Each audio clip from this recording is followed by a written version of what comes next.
What's up, everybody? It's Carl, aka Carl Drum Tech. I'm here right now in Shibuya, Japan, and it is absolutely amazing place to be here right now.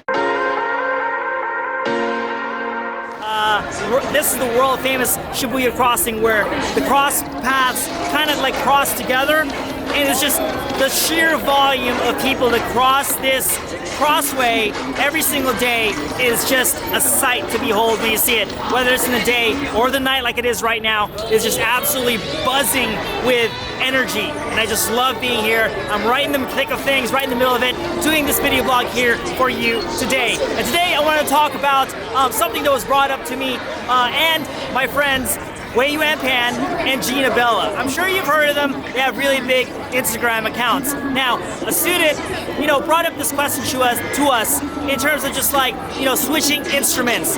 That, this person likes playing snare, but his program needed him to play quads. Alright, so his question was, does he just suck it up and just like play quads, be happy with it and learn and get better? Or should he also at the same time, keep up his snare chops because hopefully maybe he can play snare again one day? Now, as a quad player, my first reaction is, hey, I'm a quad player. Quad players are great. Quad playing is awesome. That's so cool. But it's not about what I think, right? It's all about, what's good for the individual. So what I told this person, and Gene and Huei had very different perspectives as well, which I'll kind of share with you today.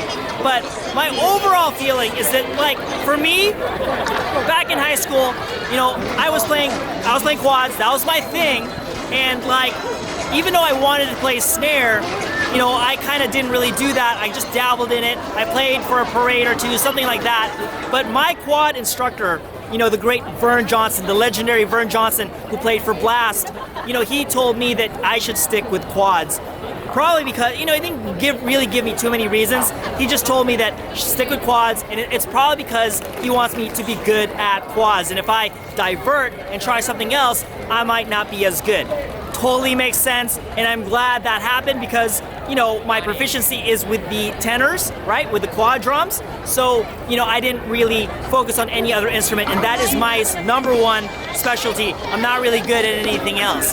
Now, and the other thing too is like when I was teaching at other groups, some of the teachers would tell me, like, especially if they are a snare tech or something like that, or caption head, if they saw me playing traditional and playing on my pad just messing around, they would tell me, dude, stick to match grip. Now, I don't know if that's supposed to be insulting or just something that, just them telling me, dude, stick to what you know, stick to what you're good at, and just do that. Again, there's merit in that as well.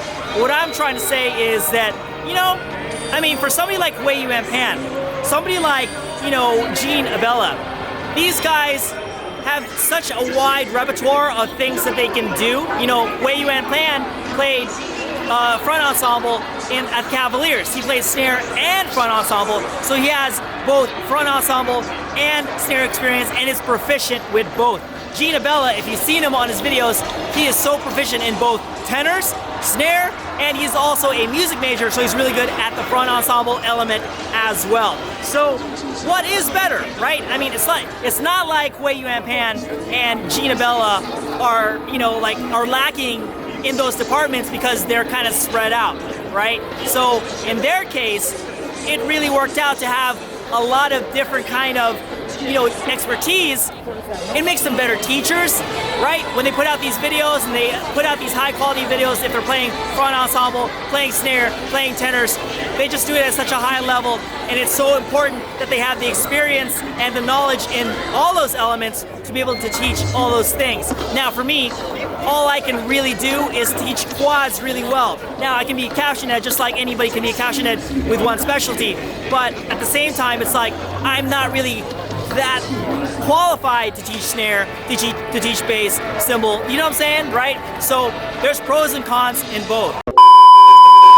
Alright guys, hopefully you guys are enjoying today's video blog. And I did this in Japan a couple months ago, so I thought I'd break it up with a little lesson on independence because somebody had asked me to break down independence for them. So I thought I'd do that right now, and I think a lot of people get some value out of it, and it works for snares and quads. sticking with the theme of this video. So let's take a basic ride pattern, right? So the way I would teach independence is not just what your right hand is doing versus what your left hand is doing. Rather, think of it as like double stops. So when they hit together and when they don't, okay? Let's take a basic pattern like play some Huggedicks on your right hand, and then on the left hand, let's do a 4-2-1 grid pattern. Play on the downbeats, play on the E's, play on the ands, and play on the uhs, while the right hand does the same thing the entire time.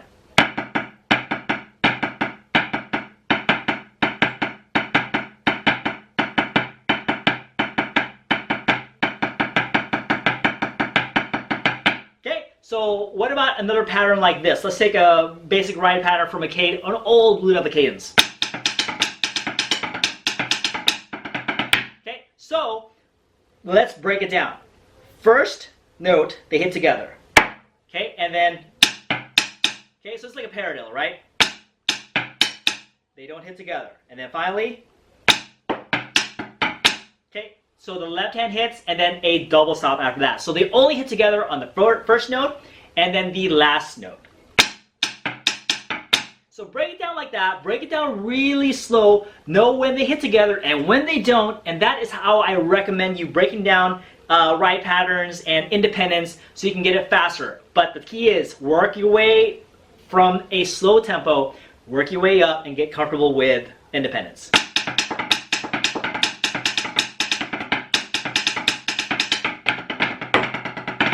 And we now return you to regularly scheduled video blog.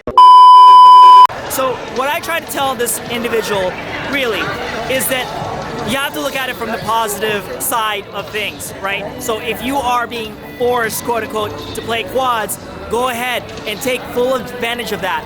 If I had an opportunity to try different instruments and if I was encouraged to do that, I probably would have taken that opportunity as well. Who knows if I would have sucked at quads if I did that? Who knows if I would have had, you know, greater proficiency and a wide variety of experience with different instruments? I don't know, right? But the way I see it is, if I would have had that opportunity, I would have taken it. So in this case, this person is being forced, right, to do another instrument. And how many times does that happen, right? It's like the student is forced to think about the group, right? The bigger picture. You know, I've had these conversations with many students over the years. It's like, think about the group, think about what's best for the group. I need you to play this instrument for the group. So in those situations where you're being quote unquote forced, take full advantage of it. Think of it like you're getting experience in many different elements. You get a taste of all the different flavors of the drumline and take full advantage of that. At the very least, you're gonna get some amazing experiences seeing different points of view.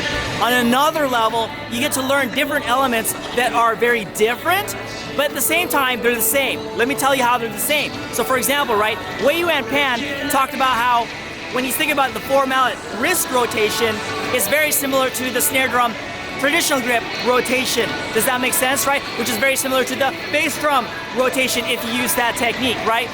If you play tenors or if you play front ensemble, like the way I see tenors is like you see patterns and that's how you remember music, that's how you play the music, that's how you learn like the different licks and the different show beats that you have to learn. It's the same. Whenever I try to mess around with front ensemble stuff, I try to look at the same. I try to look at it the same way, where I see patterns in the keys, and that's how I remember. And hey, I definitely checked this with Huei-Yuan. I asked him, how do you learn keyboard music? And he basically said exactly that. You look at it as patterns. See this pattern, see another pattern, see these shapes, and you try to focus on those shapes, and that's how you play the right keys, instead of just focusing on play this note, then this note, then this key, then that key, right? It's just so overwhelming, but if you simplify it in that way, you're gonna learn so much more effectively. So do you see how they kind of cross together? Everything is, in many ways, right, very different, but in many ways, they're also very similar, and they help each other out. There's some elements you can take from one instrument that you can bring over, and it's absolutely applicable to the next instrument. Does that make sense? All right, cool. So hopefully this video has been helpful to you. And guys, do me a favor. If you guys like this video, please hit that like button. Do me a favor, all right? I would really, really appreciate that. If you guys have any questions or comments or suggestions on types of videos that you'd like to see, please make sure you leave that in the comments below. And if you have not subscribed yet, what the heck are you waiting for? Make sure you subscribe. I do these crazy videos where I go in these crazy places where I'm surrounded by people, where there's all the action. Sometimes I'm in quiet, nice, serene places as well, but I try to keep a background nice and interesting for you guys to check out and to show you to conquer your fears, right? It's like, when I came out here, there was definitely that feeling of shyness and, there's so many people around, I don't know if I can do this, but then I do this to show you that don't be afraid, man. Just go out there, do your thing, and try to step up by facing your fears. And if it's something that you're afraid of, then you have to do it. And that's exactly what I did today. So I'm showing you, right, by example, how you should live your life, okay? So cool. And finally, if you feel like this video can help somebody else out, please make sure you hit that share button or share it on all your social media platforms to make sure that your friends and other people can see this video. And hopefully it's helped you out so that it can help some other person out as well. All right, cool. Man, it is so loud out here. Hopefully you guys can hear me. And I'll see you guys on the next video, and peace out. Thank you for watching.